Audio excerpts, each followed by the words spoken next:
அவருக்கு எல்லாம் இருக்குது. ஊழிய போகும்போது ரோடா ஊழியத்துக்கு போறாரு. எங்கெங்க போய் ஆத்துமாக்களை ஜாதகப்படுத்துறாரு. அவங்களுக்கு நம்ம இந்த சொல்லி சாப்பிட்டு போட்டு கஷ்டம். அங்கே எழுத முடியல, அங்கே நீங்கள் வர முடியல. எங்கள் பிள்ளைக்கு இது ஊக்கமாச்சு, ஸ்கூல் வீட்டு ஊக்கமாச்சு, அங்கே இல்லை இங்கே இல்லை. இந்த காரணம் தான் சொல்லுவான். ஆனால் 300 days என் பிள்ளை இங்கே வருமா, என் பிள்ளை இங்கே பேசுமா, என் பிள்ளை அது காத்துன்னு உட்காந்துட்டு இருக்கிறாரு. உங்களுக்கு என்ன வேணும் அவர் தர முடியும். அவர் என் பிள்ளை இங்கே பேசுமான்னு காத்துட்டு இருக்கிறாரு. யாரும் வருது கொடுக்குதுன்னா உங்கள் க்ளோஸ்க்கு மாத்திரம்.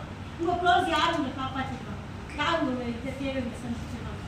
ஆனால் யாருக்கு வரதில்லை. ஆனால் நாங்கள் இங்கே வந்து அவங்க பேசும்போது எங்களுக்கு வர சந்தோஷம், எங்களுக்கு வர ஆசீர்வாதம் கனங்க மனுஷத்துல சொல்ல முடியாது. இந்த 300 days ஆகுது. ஆனால் நாங்கள் எங்களுக்கு ஏசப்பா இஷ்டம். ஏசப்பானா நாங்கள் நேசிக்கணும். நீங்கள் சொல்றதெல்லாம் போய் ஏசப்பா